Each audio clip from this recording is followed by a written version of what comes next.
বসেন প্লিজ, বসেন বসেন। এই মহিলা কি হয় আপনার, কি হয়? এই মহিলা কি হয় আপনার? এই যে মামুনুল সাহেব,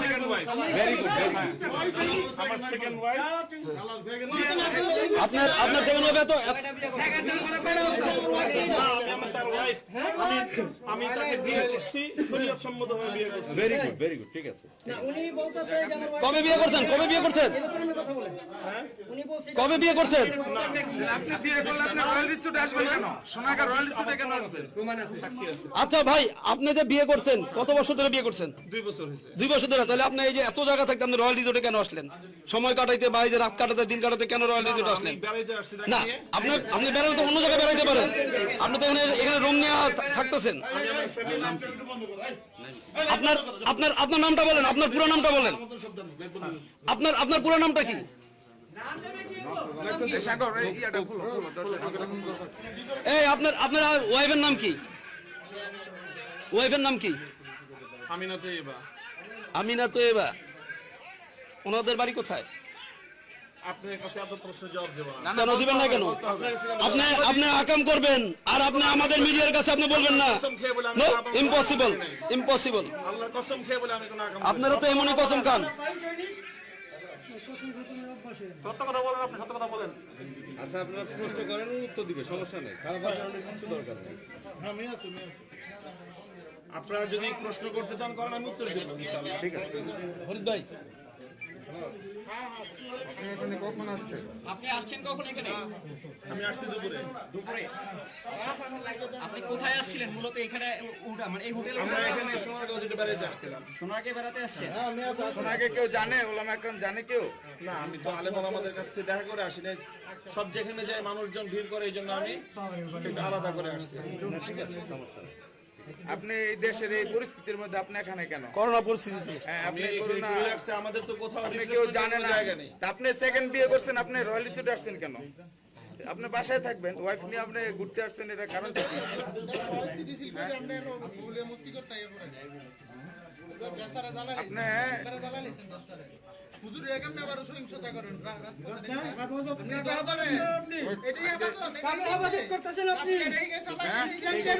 আপনি দেশে অশান্তি তৈরি করে আপনি এগুলো নিয়ে আলাপ করবেন না। আমি আওয়ামী লীগ, যুবলীগ, ছাত্রলীগের সাথে আমার আচরণ সেই প্রশ্ন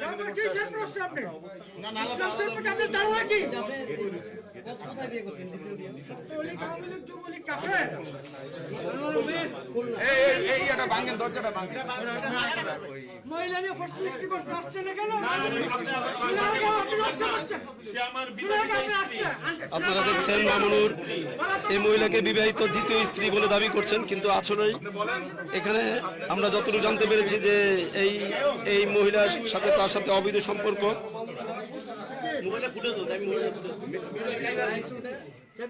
উনি বলছে এটা একজন মহিলা আছে ওনার সাথে, উনি বলছে এটা ওনার বিবাহিত স্ত্রী। এখানে সোনাগাঁ থানার ওসি তদন্ত তবিদুর রহমান আছেন, এসএলএন সমস্যা উপস্থিত আছেন। আপনারা যারা করতেছেন, আমি আপনাদের আপনারা যারা আমার সঙ্গে দুর্ব্যবহার করেছেন, আমি আপনাদের সাথে আপনাদের ব্যাপারে আইনানুগ ব্যবস্থা নেব। কার বিরুদ্ধে নেবেন আপনি আইনের ব্যবস্থা? ব্যবস্থা নেবেন। কার বিরুদ্ধে নেবেন? আমাদের আমাদের বিরুদ্ধে, আমাদের বিরুদ্ধে নেবেন?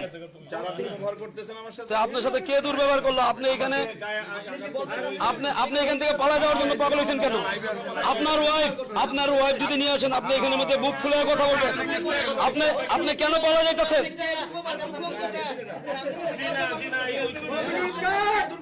আপনি আপনি কেন পালা যেতে চাইছেন? আপনি কেন পালা যেতে চাইছেন? আপনি কেন পালা যেতে চাইছেন? আসি আসি রয়্যাল রিসোর্টে দেখা করেন। আমরা রয়্যাল রিসোর্টে আইবেন, আমরা কয় হাজার টাকা বেতন বলেন? রয়্যাল রিসোর্টে কয় হাজার টাকা লাগে বলেন আপনি? দেন জনগণের উত্তর দেন। এই রুমটার দাম 12,000 টাকা। আর যে মেয়েটাকে আমরা দেখলাম অলরেডি, এই মেয়েটা কিন্তু আপনার বয়সের সাথে কিন্তু কোনো ম্যাচ খায় না, কোনো ম্যাচ খায় না। কি প্রমাণ আছে? প্রমাণ বাইর করেন। আপনার কি প্রমাণ আছে? দিব তো, আমি শরীয়ত সম্মতভাবে বিয়ে করছি। বিবাহিতা স্ত্রী বললাম তো। আমার বিবাহিতা স্ত্রী সে। আর কোনো কথা আছে?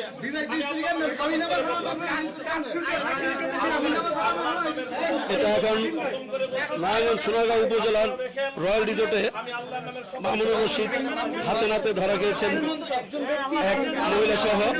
তিনি দাবি করছেন যে এটা তার দ্বিতীয় স্ত্রী, কিন্তু আদৌ কি স্ত্রী কিনা তিনি প্রমাণ দেখাতে পারেননি। আপনি মিডিয়ার বিরুদ্ধে আইনানুগ ব্যবস্থা নেবে এই কথাটা কেন বললেন? আপনি মিডিয়ারে করেন আপনারা। আপনার স্ত্রী এত ইয়াং, আজকে আপনি বলতেছেন মিডিয়ার সামনে এত ইয়াং কেন? আপনি যে বললেন যে আপনার স্ত্রী ইয়া করা, হ্যাঁ আমরা তো দেখলাম মুখ খোলা, আপনার স্ত্রীর তো আমরা দেখলাম মুখ খোলা, হুট করে হুট করে কি আপনার স্ত্রী তো বেরিয়েছে? বেরিয়েছে না উনি?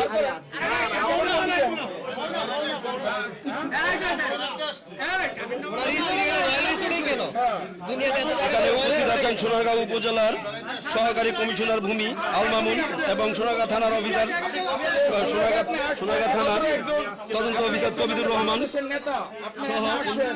OC operation. আচ্ছা শুনেন এক সেকেন্ড, আমরা যখন আপনারা না আসলাম আপনি আমাদেরকে ধাক্কা দিয়ে আপনি আপনি কেন পালাতে চাইলেন? আপনি পালাই যাচ্ছেন? আমি কে? আমি সাধারণ মানুষ। আপনি তো আপনি কথা বলতেছেন কেন?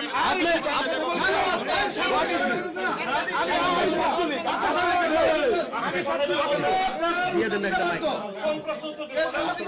বলতেছি তো।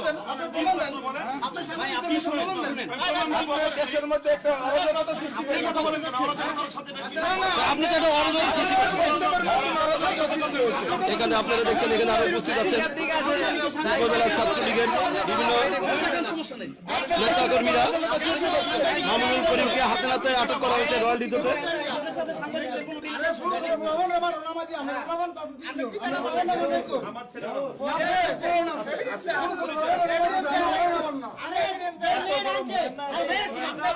আপনাদের বড়দের সাথে উনি যে মেয়েটা নিয়ে ধরা খেয়েছেন এই মুহূর্তে আমরা ওই মেয়েটাকে একটু আগে আমরা দেখেছিলাম, এখন সে ওই রুমের ভিতরে আছে। যে মেয়েটা আছে উনি ওনার পেটের মেয়ের সমান হবে, কিন্তু তারপরে উনি এখানের মধ্যে স্ত্রী দাবি করছেন, অথচ কোনো প্রমাণ দেখাতে পারেননি। আমি সেটা কোথায় দেখাবেন আপনি প্রমাণ? মোহাম্মদ আনিস, আবারও বলছি আপনাকে, এখানে মামুনুর রশিদ নিয়ে গেলে কুলাঙ্গারের বাচ্চারা রাগ, আমার রুহানি বাবার উপরে হাত তুলেছস, আমার রুহানি বাবার উপরে হাত তুলেছস। তোদের কত বড় সাহস, কত বড় স্পর্ধা। আল্লাহর কসম করে বলি, আমার রুহানি বাবা মামুনুল হকের উপরে হাত তুলেছস, এই হাত আল্লাহ তাআলা দেখবি তোদেরকে কি করে। আল্লাহ তুমি তাদেরকে ধ্বংস করে দাও। আমার রুহানি বাবা মামুনুল হক, আমি এতটুকুই বলতে চাই, আমি বেশি কিছু বলতে চাই না, আমি এতটুকুই বলতে চাই, যদি রক্ত যায় আমাদের যাবে, আমার মামুনুল হক বাবার রক্ত যাবে না। মামুনুল হক বাবার রক্ত আমরা এদেশে দেখতে চাই না। কিন্তু যারা আমার বাবার উপরে আক্রমণ করার চেষ্টা করেছ, মামুনুল হক আমার রুহানি বাবা, আমি বলতে চাই, যারা আক্রমণ করেছ কুলাঙ্গারের বাচ্চারা শুনে রাখ, আমার বাবার উপরে যারা আক্রমণ করেছিস তোদেরকে বলতে চাই, তোরা সাবধান হ। আল্লাহর কসম, একটা আলেম যে আলেমের উপরে আক্রমণ করে, আল্লাহ সাল্লাল্লাহু আলাইহি সাল্লামের হাদিস, তোরা ধ্বংস হয়ে যাবি, তোরা ধ্বংস হয়ে যাবি। হ্যাঁ হে মুসলমান ভাই, প্রস্তুত হন। যারা আক্রমণ করেছিস তাড়াতাড়ি আল্লাহর কাছে তওবা কর, তাড়াতাড়ি আল্লাহর কাছে তওবা। আমি তো অলরেডি হয়ে গেছি, অনেক কিছু শিখছি, অনেক কিছু জানছি, একটা ম্যাচুরিটি ভাব আইছে, আমি কিছুটা সহ্য করে নিতে পারি। কিন্তু আমার তো একটা ছোট ভাই আছে, 13-14 বছর বয়স, কেবল উঠতি বয়স। এই সময় মানুষের কত কথা শোনা লাগতেছে, সমাজের সামনে সে মুখ দেখাতে পারতেছে না। আমার ছোট ভাইটা কালকে রাত্রে যখন এই ঘটনাটা ঘটলো, ও কোনোদিন আমি দেখি নাই রাত 3-4টা পর্যন্ত জায়গা দিয়েছে, কালকে চোখে কোনো ঘুমই নাই। টোটালি ওটা নিয়ে ও মনে হচ্ছে মেন্টালি শক খেয়েছে। ও বাসার থেকে বেরোয় গেছে, আমি বাসায় থাকলে কি উল্টা পাল্টা করবো আমি নিজেও জানি না, এখানে বেরোয় গেছে। আরো বলতে হয়, এটা আমি বলবো যে আমার বাবার কর্মের ফল। আমার বাবা মানুষকে অন্ধের মতো বিশ্বাস করে, পাগলের মতো ভালোবাসা। ওই লোকটা কিছুদিন আগে মোল্লার একটা মাহফিল ছিল, সেখানে পুলিশটাকে করতে দেবে না, সে একটা জায়গায় লুকাইছিল। আমার বাবা সেটা দেখে সে কিভাবে কাঁদছে আমি দেখে, সেই তার আগে আমি বিষয়টা জানছি যে আমার মার সাথে তার সম্পর্ক আছে। আমি তখন হাসতেছিলাম যে এই লোকটা তার জন্য পাগলের মতো কাঁদতেছে, এইভাবে অযোধ্যায় কাঁদতেছে, আর ওই লোকটা এই লোকটার সাথে বিশ্বাসঘাতকতা করতেছে। তারপরে যখন ওনাকে জেলে নিল, মাওলানা মামুনুল হককে জেলে নিল, তখন আমার বাবা বলেছিল পুলিশের থানার ওসি কামরুজ্জামানদের যে তুমি আমাকে রেখে ওই লোকটাকে ছেড়ে দাও। কতটা ভালোবাসলে মানুষ এই কথাটা বলতে পারে, আর সেই লোকটা এইভাবে গাদ্দারি করলো। আরো আগের ঘটনা, যখন ডিভোর্স হয়নি, আমি সে সময় অনেকটা ছোট, আমার ছোট ভাই সে সময় অনেকটি ছোট, ও দুগ্ধ শিশু ছিল। তখন আমার বাবা একবার বাসায় ছিলেন না, তখন আমি ছিলাম শুধু, তা আমি ঘুমাইছিলাম নাকি না বাইরে ছিলাম, তখন আমার মা নাকি আমার ছোট ভাইকে দুগ্ধ পান করাচ্ছিল। তখন উনি আমার মার রুমে হুট করে ঢুকে যেয়ে একটা কুপ্রস্তাব দিয়েছিল, কিন্তু আমার মা সেটা প্রত্যাখ্যান করেছিল, না এটা কোনদিন সম্ভব না, আপনি তো ঠকাচ্ছেন আপনার কাছের বন্ধুকে, কাছের মানুষটাকে। সে তখন ফিরে এসেছিল, কিন্তু তার একটা তখনই মনের থেকে একটা কামুক ভাব তার মধ্যে ঢুকে গেছে। সে একটু লোভ সামলাইতে পারছে না, সে সবকিছু একটা সুযোগে ছিল, কিন্তু এত তাড়াতাড়ি হয়ে যাবে সেটা বুঝতে পারেনি। যখনই সে সুযোগ পাইছে এনাদের মধ্যে ডিস্টেন্স বাড়াই দিছে। কোনো বিষয়ে স্বামী স্ত্রীর মধ্যে তো ঝগড়া হবেই, সে তখনই নক করছে, তখনই দুইজনের মধ্যে আরো ডিস্টেন্স বাড়াই দিছে।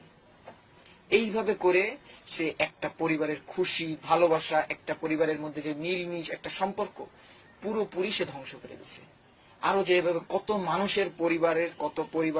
মানুষের ভালোবাসা সে ধ্বংস করছে, এর কোনো ঠিক নেই।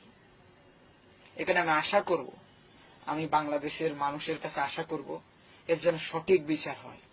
আপনারা কারোর অন্ধভক্ত হয়েন না, কারোকে অন্ধভাবে বিশ্বাস করেন না, কেন সবারই মুখোশের আড়ালে একটা চেহারা থাকে। এই লোকটা একেবারে আলেম নামধারী, এক মুখোশধারী একটা জানোয়ার, এর মধ্যে কোনো মানুষত্ব নাই। এই সুযোগের সবসময় অপেক্ষায় থাকে কাকে কিভাবে দুর্বল করা যায়। আমার আর কিছু বলার মতো ভাষা নাই।